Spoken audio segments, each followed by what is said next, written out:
விஷயம் ஒன்று சொல்லிடுறேன். நாங்கள் ரெடி சொல்லப்பட ஆரம்பிங்க. ஏன்னா இருக்கிறது ஒரு நிமிஷம். முன்னாடி போனீங்கன்னா 10 நிமிஷம் 10 செகண்ட் 15 செகண்ட் காலியாயிடும். Okay good. Gajendra Pandian, your time starts now.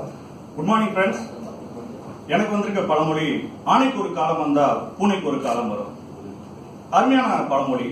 எல்லாரும் சொல்ல கேட்டிருப்பீங்க, இந்த இறைவன் பார்த்தீங்கன்னா கொடுத்த ஆளுக்கே கொடுத்துக்கிட்டே இருக்கான், நமக்கெல்லாம் ஒரு சந்தர்ப்பம் தான் கொடுக்கவே மாட்டேங்கிறான். அது நிறைய பேர் சொல்ல கேட்டிருப்போம். ஆனா உண்மை என்னன்னா நண்பர்களே, இறைவன் எல்லாருக்குமே சந்தர்ப்பம் கொடுப்பான். ஆனா துரதிருஷ்டமா என்ன விஷயம்னா, அது நமக்கான சந்தர்ப்பம்னு நிறைய பேருக்கு தெரிகிறதே இல்லை. அப்படி ஒரு விஷயம்னா, இப்ப கூட பாத்தீங்கன்னா பாரதி பாஸ்கரோ இல்ல பர்வீன் சுல்தானாவோ இல்ல சார் எவ்வளவோ பேர் அந்த பேச்சை கேட்கிறப்போ நமக்கே அவ்வளவு ஆசையா இருக்கும். பா, அருவி மாதிரி கொடுத்துருப்பா, நமக்குலாம் எப்பப்பா இப்படிலாம் ஒரு ஆப்பர்ச்சுனிட்டி கிடைக்கும் அப்படின்னா, அப்படி ஒரு காலம் இப்போ நமக்கு வந்திருக்கு நண்பர்களே. அதுக்கான காலம் இது.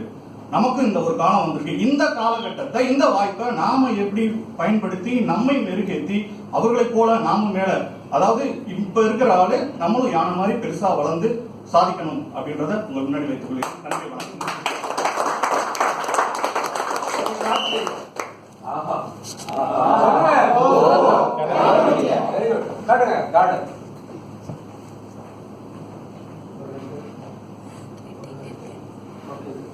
ஓகே